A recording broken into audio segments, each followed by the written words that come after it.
I think that challenge is about definitely recognizing that these are, obstacles for you to overcome and grow from.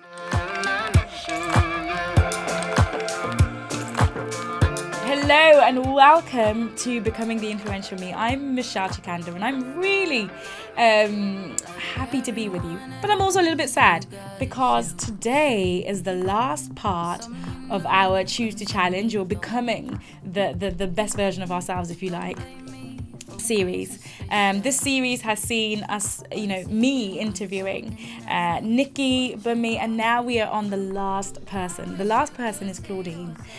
What I love about Claudene is because I can completely relate to who she is as a person.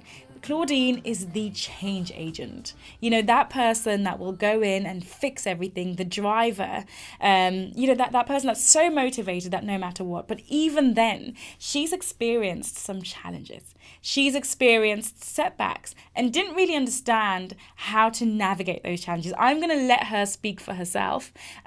But she did get to the point where she was offered 2 jobs on the same day. You really need to hear this interview. Claudene's amazing, and I've got no doubt you will learn so many different things from her journey. Enjoy, and I will see you on the other side of this interview. Claudene, thank you so much for joining me today. I'm super excited to have you on today. And the reason is because you are one of those people that you don't forget very quickly. You're very clear on who you are as a person, and you're very clear on what your agenda is. And you are a classic driver. That woman that was like, I know what I want and I'm going to go for it. And today I just want to talk about some of the challenges that you've experienced as a result of being like that. It's a beautiful character. It's an asset.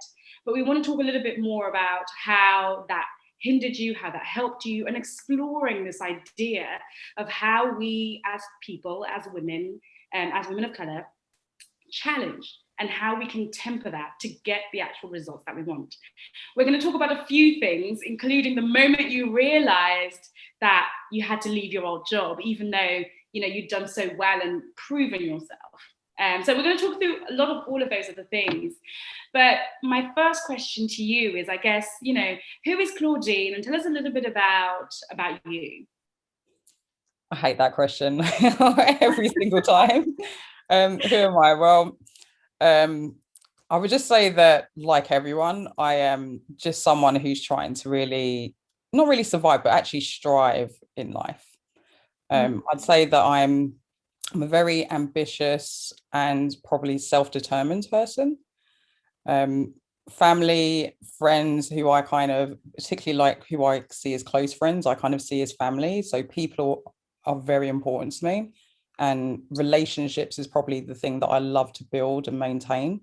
But as long as they're kind of genuine and authentic, I've definitely always been someone that values quality over quantity in all things of my life. And yeah, I think anybody that kind of knows me, loves me, hates me, will definitely kind of describe me as a change agent. I have a knack of, I've always been involved with creating or seeing problems, but then also wanting to actually, find solutions to that as well. So yeah, I think that's me in a nutshell. I love the fact that you're a change agent, and that was clear to me. I mean, pretty much the moment that I first came across you. You're a very future oriented person. But let me ask you this question. Let's circle back to when we first met. What challenges did that bring for you? Being a future-oriented change agent, what challenges did that create? So at the time I'd kind of found, and even the way I found it was all serendipity really, but at the point I found you and was actually looking for some just guidance and support, I'd got to a point in my role and actually my career where a lot of the consistent good things that had given me the same good results wasn't actually working anymore. And I couldn't actually understand why. It just didn't make sense to me.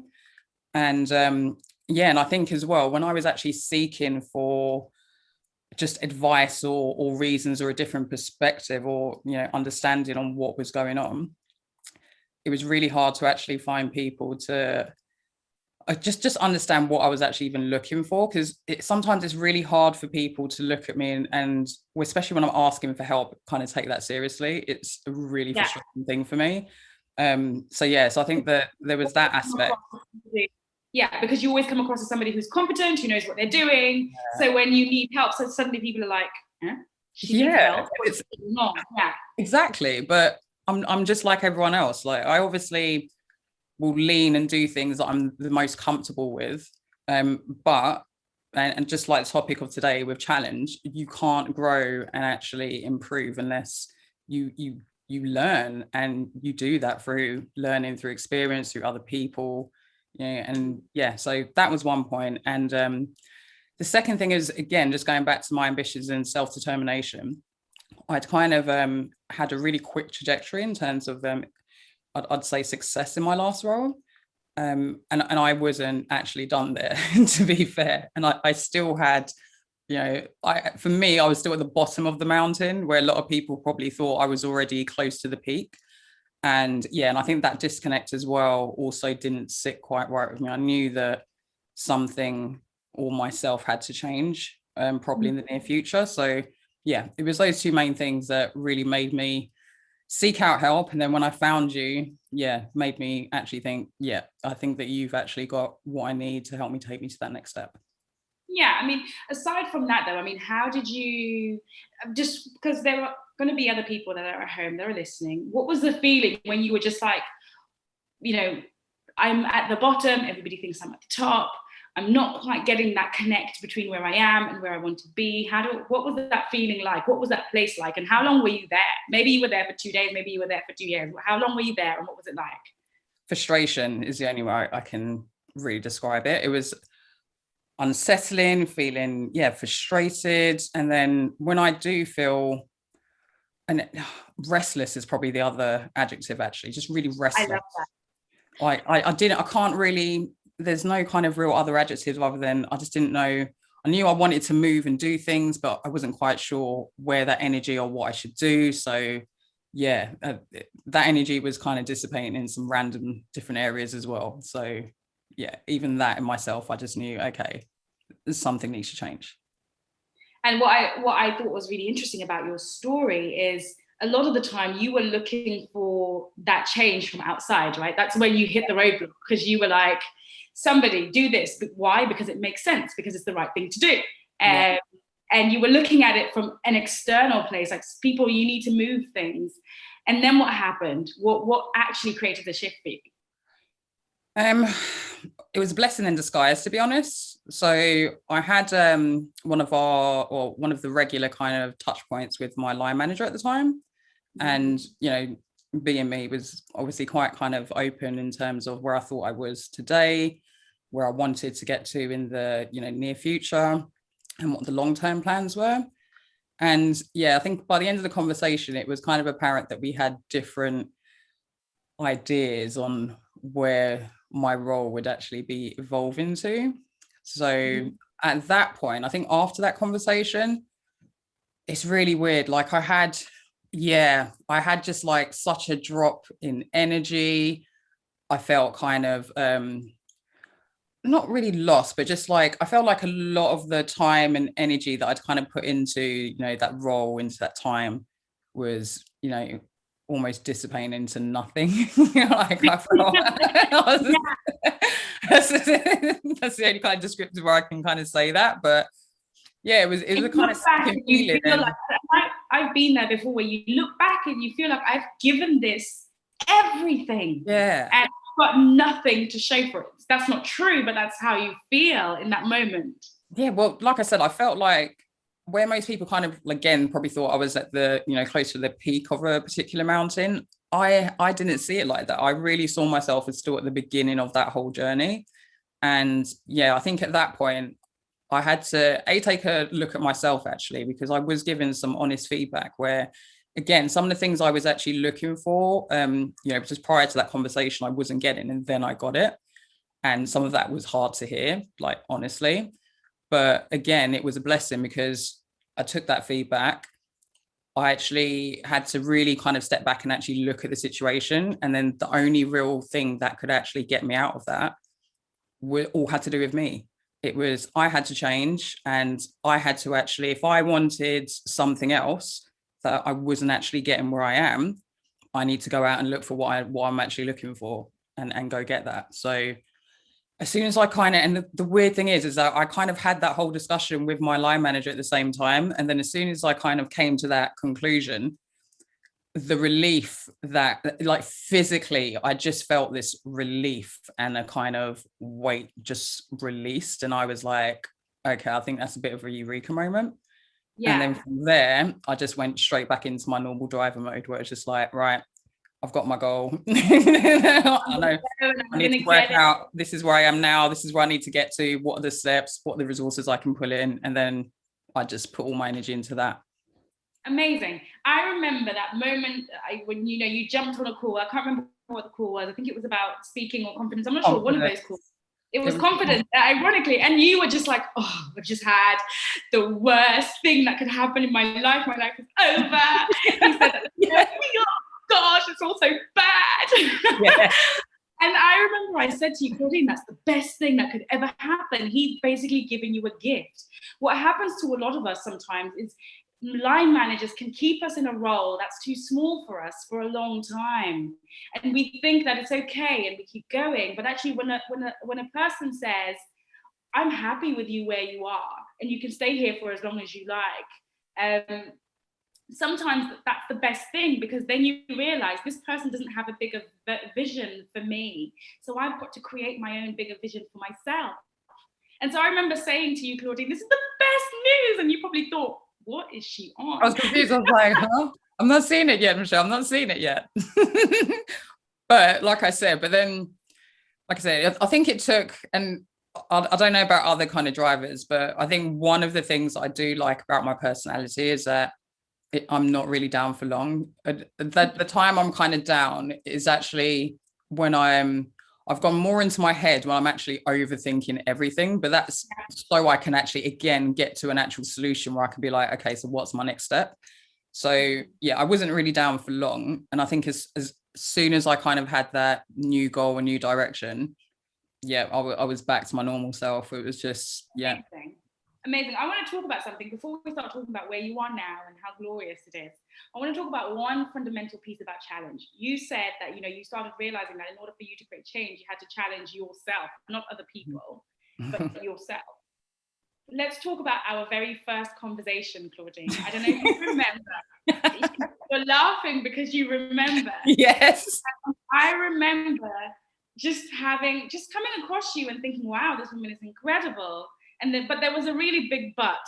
Can you share with us what that big but was all about, and what the point where we were like, yeah, I think the big but, and I think again where that whole kind of realization journey and kind of just focusing more on myself and what I could do to change rather than focusing on the outside was when, we was obviously having the introduction. I was telling you about, myself and the situation, getting really passionate into, and really descriptive into, the situation where I was in life at the time.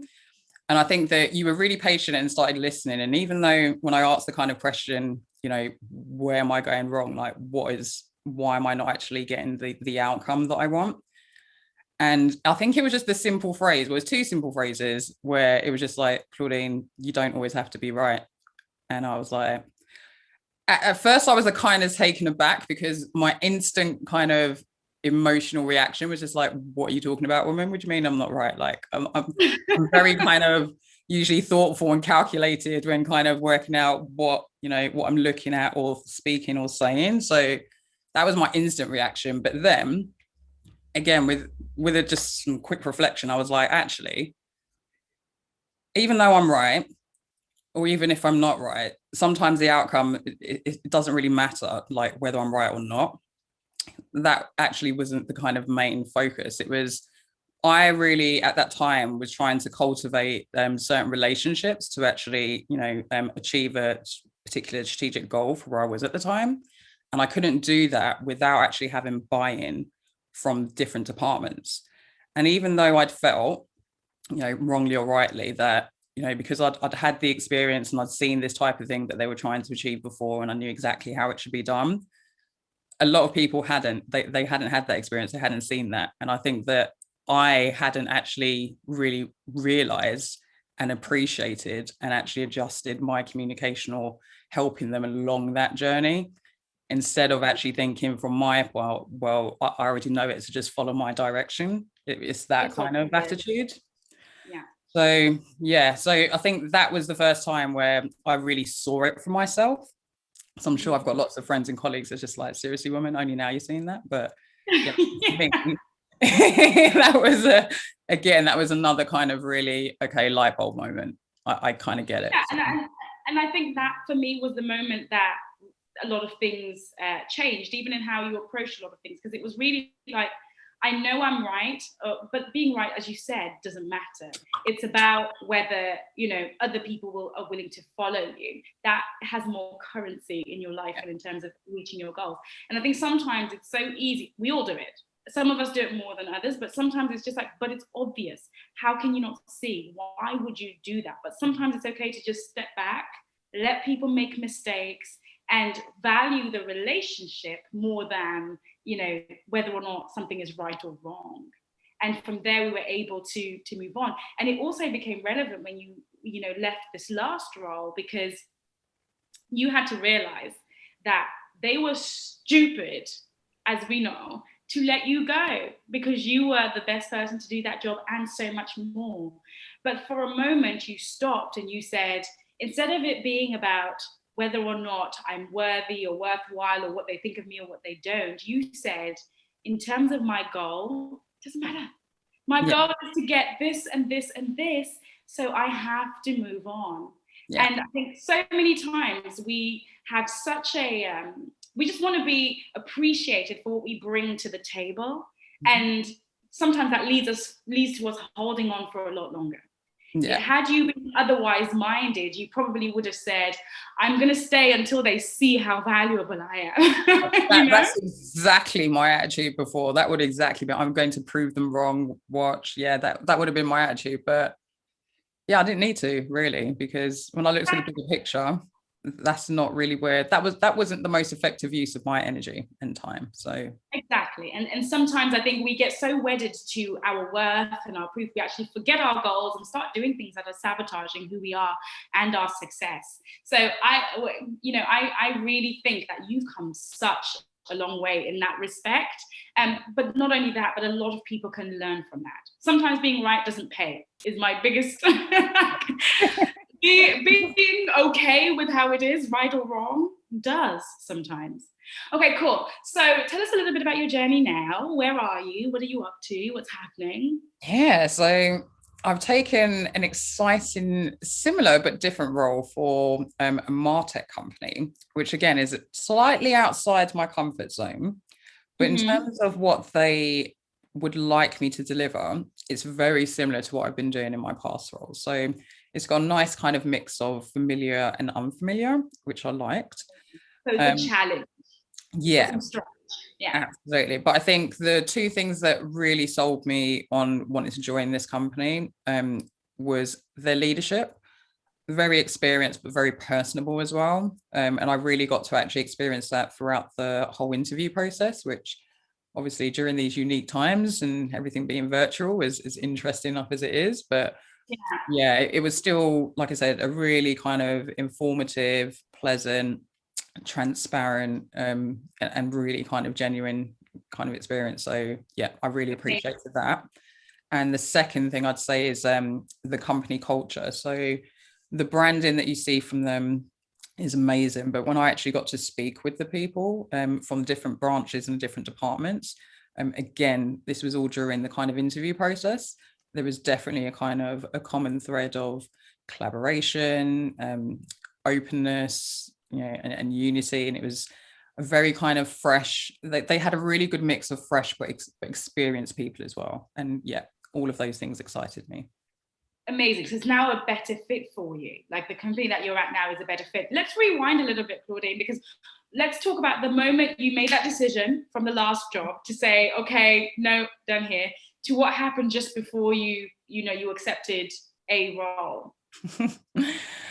Yeah, quite random. So I know it probably sounds like it was all very organized and I kind of executed that whole thing like, really perfectly, but no.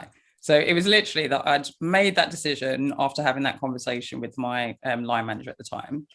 And like I said, and I was very lucky as well that I could even have those type of open conversations, because I think even by the end of it, I was just like, we kind of mutually disagreed. Okay, I need to actually move on. And so we actually put a plan in place to make sure, because again, my relationships are really important to me, both professionally and personally. So we had a really good plan in place to make sure that those relationships would then be handed over and still looked after. And then I would still have time as well to look for a new role. So yeah, at first I didn't know what the heck I was going to do, to be honest. I was like, okay, do I go into the same type of role, same industry? Do I try something different? Yeah, like to get to that kind of end goal, like what are the different things I need to kind of consider or kind of include or exclude? So did a massive list, and then started actually looking through the current job market to see what actual companies and roles were out there. And the I'll probably say first few weeks, again, probably not as enlightening as I probably wanted it to be, but then I had to kind of again manage my self-talk and just remind myself realistically, it's a pandemic. This is not really a snap decision, but this isn't something that I was actually expecting to do at this time at the end of the year. So, just give it time. And it is the end of the year, so that probably hiring people isn't everybody's priority. So yeah, just kind of combating and just kind of dealing with the self-negative talk. Or as I do, I try to just quieten those voices as much as possible and throw yourself into physical things. So either or.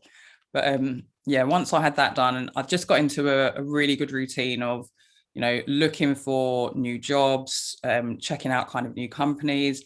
And then once I kind of made the decision that I still wanted to work in the kind of information tech space and the type of company I worked for, it then got even easier for me to start lasering into looking for the type of roles I was looking for.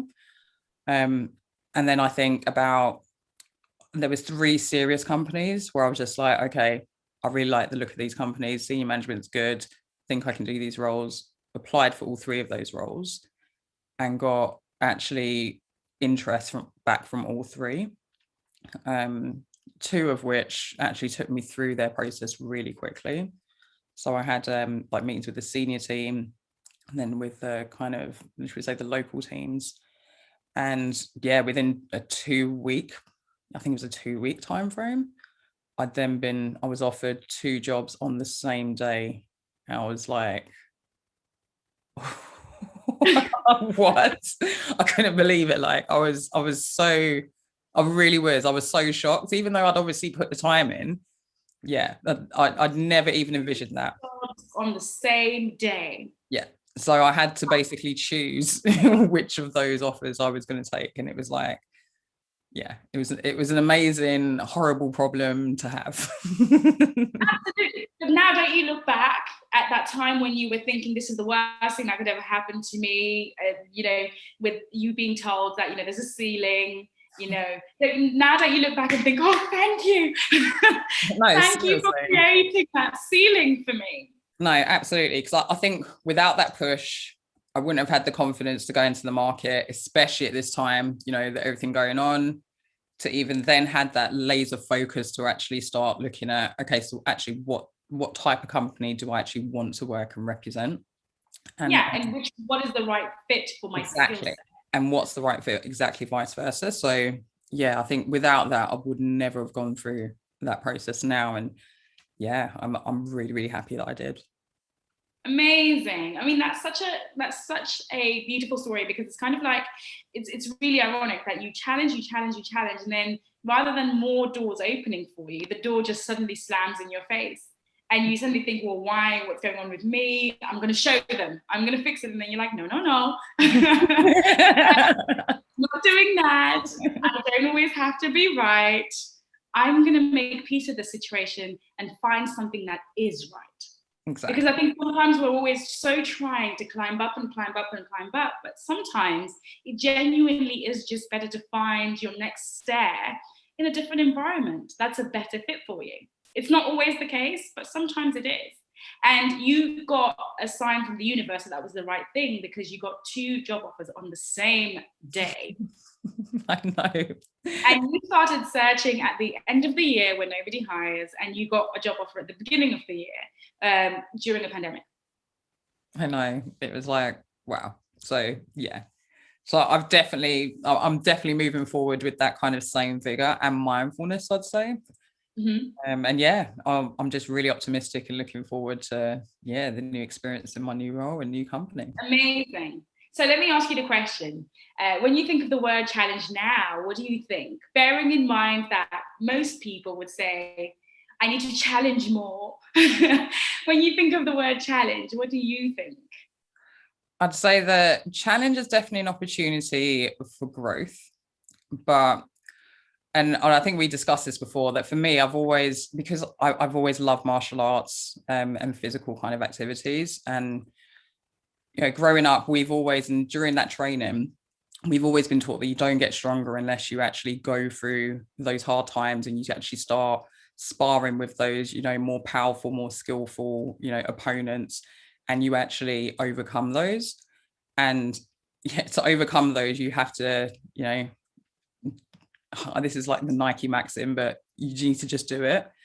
And when things do, and they will, because it's life, when things, are thrown at you and you do kind of fall down, or, you do have a bit of a stumble, one of the things that training in, most of the martial arts I've done taught me is, when you get hit in your face, you need to put your hands back up as quick as possible to avoid the next hits. Or if you get, kicks down on the ground, you need to get up as quick as possible so you can, not continue to get those kicks. And I think that challenge is about definitely recognizing that these are, obstacles for you to overcome and grow from, and they're not things to shy away from. The quicker you just kind of go right at it and, do what needs to be done, whether that's inwardly, like in my case, or for some people outwardly, you just need to do it and not be afraid of it and embrace it, because at the end of it, you will definitely be given a gift that you would never have actually thought would have been possible. So amazing. And speaking of gifts, I mean, who are you, now post that internal challenge piece? Who is Claudine now? How have you changed as a person? Not your career results, but as a person.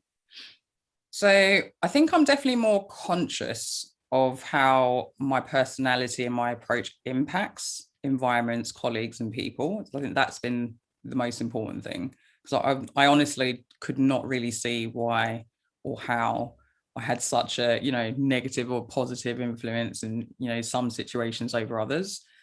So I think that's been a major thing, but also utilizing, my, I'd say, dominant, personality, or like, my strengths, to actually, again, work in a more collaborative way, and actually remember that while I naturally will always want to kind of run ahead and kind of pull everyone along with me, sometimes it's more important just to actually appreciate everyone else's journey to kind of get to that end point, right, that I already know we're going to get to. I think that's the other thing. If I already know we're going to get there, I can just relax, because whether or not we get there today, tomorrow, I know we're getting there. So yeah, rather than I've been more behind everybody with a stick going, come on. Definitely. So I think I've been able to kind of just take a lot more steps back, and then actually support a lot more. Support everyone a lot more, and actually get into that end point. So yeah. Amazing. I mean, that's such a powerful point, because I think sometimes when people see us as powerful women, A, they don't think that we need help, but B, sometimes we get so caught up in the result that we don't necessarily stop and actually just give the support they need from us. Mm-hmm. So I think that's incredible that you've managed to, get to that point in this journey. So how would you say that you rewrote your 2020? Because it was the year where there was a pandemic. It was a year that you had really tough conversations at work, where basically you realized things weren't exactly where they needed to be. How did you rewrite your 2020 for it to end up being, a year of let you fill in the blanks?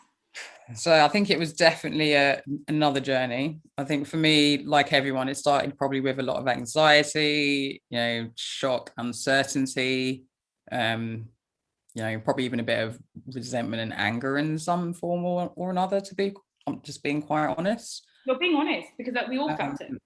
Yeah. And then, well, luckily or unluckily, I'd actually had a ski accident. So I'd actually needed a knee operation.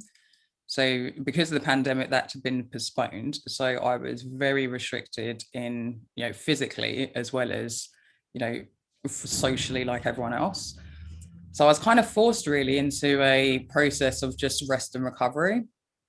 And then that kind of forced me into having nothing else to do, because, after when you've, well, especially hopping on one leg, cleaned all you can, decluttered, reorganized, everything you can do in your, your four walls. Yeah, you just get to a point where all you can start doing is actually then kind of decluttering yourself mentally and start kind of reflecting on, where you are, what's going on around you. And that was a process that then actually started making me kind of look at, okay, so how are my relationships? How do I feel about work? How does work feel about me, etc. And I think I got to that point where it's like, actually, there's an opportunity here. While we don't actually have all the, any time or, the freedom to kind of go out and live a normal life, so to speak, this is actually a good time to actually reorganize, reevaluate, take stock of where I am now, and actually work out, okay, so when the world does open up, what is actually really important to me, and what do I need to go and actually do? Because I think this whole downtime, when you have loads of things taken away, as always, and as the phrase goes, it's only then you realize what's really important and what's valuable to you. And I don't think I really saw myself as a very sociable person really before lockdown. But I think about 6 months into it, I was going cabin fever and probably enjoying some of those kind of dark movies a bit too much, thinking what's going on here. So I was like, okay, I need physical contact. Human beings are human beings for a reason. We need to be with other people. It's like so I love that. Yeah. Yeah, but there's some nuggets in what you just said, because you're talking about this idea of you've done all the cleaning, you've done everything, you've kind of tried to run away from what you really need to do, which is actually the work on yourself and looking at your relationships. And also that's the time you engaged with me, right? That's the time when you sort of signed up, because you were like, I need to change something. I don't know what it is, but I need to change something. So let's talk about that. Why did you choose to invest in your own development? Well, I think I've always been a bit of a self-learner. So I've always kind of consumed, knowledge through books, through talking with other people, just in whatever kind of organic fashion I can, but in a quite self-service way. Mm-hmm. And in spite of that, and in spite of asking and looking for kind of feedback from like colleagues, and sometimes friends can be really good at giving you feedback, and sometimes they can be really rubbish, because they're either that relationship that you obviously have with each other. And none of those things were really effective or working for me. So I, purposely kind of was looking for, and I didn't really know what for, but it was definitely just some help. And I knew that it kind of needed to give me some sort of positive outcome on both my professional and personal life. So I knew that somehow it had something to do with, maybe not the way I kind of communicate or articulate myself, but definitely either my perception or the way that I'm actually being received by people at times. Yeah. So because you're a very good communicator, you're a very eloquent speaker, so it's not that, but it was how the I knew that exactly. So I knew there was some sort of disconnects between that whole, sending of information and, what I want the receiver to actually experience. And so that's, I was looking for that. And I was just on one of the kind of social media platforms, just kind of doing the usual scroll as always. Your kind of advertisement came up. And I think that, that was a day where, again, energy wise, I wasn't on a very kind of high note, but I was obviously kind of looking for some injection. Yeah, but I was looking obviously for some sort of uplift, right? Because that's why I was on the, trying to remove the boredom by being on the social media platform in the first place. But when I came across your video, just instantly your energy kind of just made me kind of take notice. And then again, the content that you were talking about, I was just like, hold on, this is something, this could actually be the thing I'm looking for right here. So so I to be honest, I know it's going to sound really crazy and people don't always do this at home, but I didn't even look at the cost. I was just like, right, I just had a kind of gut instincts that this is what I need. Yeah, don't think about it, just do it now. And I just kind of went through, purchased and went forward. And yeah, the rest is history. But I can say that the whole experience, from the sign up and even just the touch points and engagements and emails that you've kind of provided throughout the whole process, again, I know why that gut feeling was so strong, just to say, yeah, just don't overthink or analyze it before you get to another decision, just do it. And yeah, it was a simple. Amazing. And what would you say to somebody who's thinking, I'm not sure, I'm on the fence, or like you say, somebody who is looking at the cost and thinking, whoa, or maybe they're looking at the cost and thinking, is this the right thing? What would you say to somebody in that position? I think it goes down to, and even during my own reflective kind of period, even I had to address this myself, where it's just like, okay, so I can invest all this time and money in all these outward things, but what do I value more? Do I actually value, myself, my peace of mind, my own ambitions, how much of myself do I value? And am I investing that same amount of time and money into myself as I am to those other external things? And the honest answer was actually no. And then the second question was that okay for me? And it wasn't. So yeah, I made that choice. It was asking those hard questions. And I've done it before, and I'm not going to lie. The other time, there has been times where it's just like, yeah, that's okay for me right now. It wasn't. I don't think there was anything. There wasn't enough tension in my life to really want me or for me to need change. I think the time I got to middle of last year, I needed change. Like it wasn't an option to stay where I was, because it was either gonna, even if it did stay the same, it was unbearable, and if it got worse, I couldn't even imagine it. So I was like, no, something had to change. So I think once you get to that point and you ask yourself the hard questions, that tension will kind of almost, it's like burning the bridge behind you, right? If you go back, go forward. Yeah, you're like, okay, so I burned the bridge. No, but I love that. I love your decision-making matrix. I have to repeat those questions to make sure I've understood them correctly. The first question was, am I investing the same outwardly as I might, like on shoes, handbags, and things, as I am on the stuff that really matters, which is the inward, who I am as a person, my ambitions, my skills. Are the scales balancing, or if anything, are the scales higher on the inward than they are on the outward? Yeah. And then the second question, which is even more important, because it doesn't have to be yes, right? But am I okay with that? Am I okay? Because there's a time for all things. Am I okay to not have, to invest more in outward things that don't actually make me a better person? And if the answer is yes, then that's fine. Then don't do it. I love that. I think that's a perfect decision matrix, because it says, there's a time for all things. But when the time for you, it was unbearable, that you were like, I have to. I love that. I think that's so powerful. And it's also allowing us, bringing back to the idea of challenge. It's allowing you to challenge yourself and saying, okay, I'm going to ask myself these challenging, hard questions to get to the other side of what it is that I want. Claudene, you're incredible, and I'm so grateful for you sharing with us. I think you are the same as many, many, many of the women that listen to my podcast, in the respect that we are all drivers, we are all women that want to see results in our lives, but sometimes we get in our own ways. Oh, yeah. And I am so pleased that you've managed to get on the other side of that. And because a lot of the time, when I talk about challenge, it's people are like, oh, I don't know how to challenge. But for some of us, it's, oh boy, do I know how to challenge. Yeah. And it's about reining that in. So that's the other side of the spectrum, right? It's saying, okay, I know how to challenge, but sometimes I've got to make peace with not being right.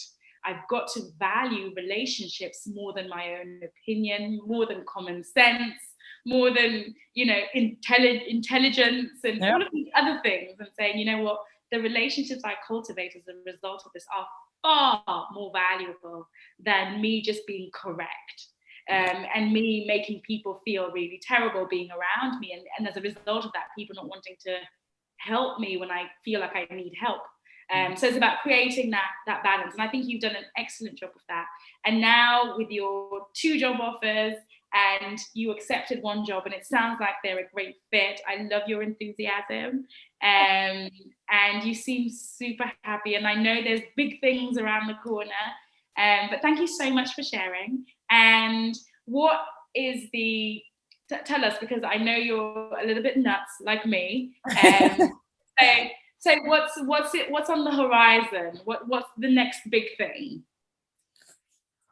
I think at the moment, I'm actually going back to the beginning. So, like with your kind of process, it was all about the clarity first. So trying to actually establish the new goal, because I've obviously kind of now got the new role, but I've actually, by getting that new role, already ticked off a lot of other milestones I had kind of in the plan. So I'm like, oh, wow, I need to make a new list, and maybe these new aspirations need to be a bit bolder. So yeah, I'm basically going back to the beginning and trying to create a mix of both professional and personal new big goals I can aspire to.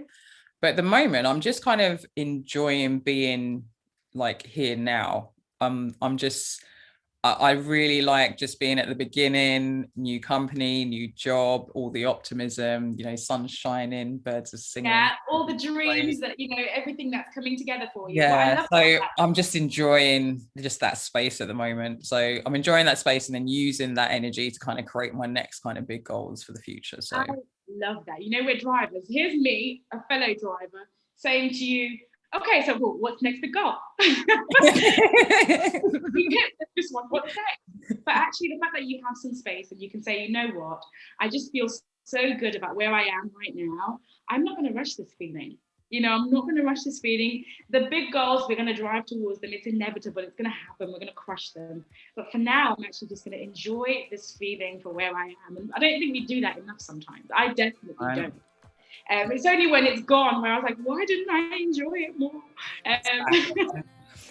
While we have this quiet time, I'm going to enjoy it, because I'm sure as soon as the world opens up again, it's going back to manicness. So yeah, I'm just enjoying it while it's here. Exactly. Claudene, thank you so much. And hopefully we'll have you on again when you're telling us about your next big adventure. And which company you're running. So I can so see it. I can completely see it. So there you go. Thank you so much, and hopefully we'll see you again soon. Thank you, Michelle. Thank you so much. It's been a pleasure. You are so welcome. Isn't she just a force? When I see her, I see a lot of different women that come to me and say, what more can I do? I'm trying everything. I've done everything they've asked me to do, and it makes sense for me to have been promoted by now. But as we see from Claudene, sometimes the answer isn't external, the answer is internal.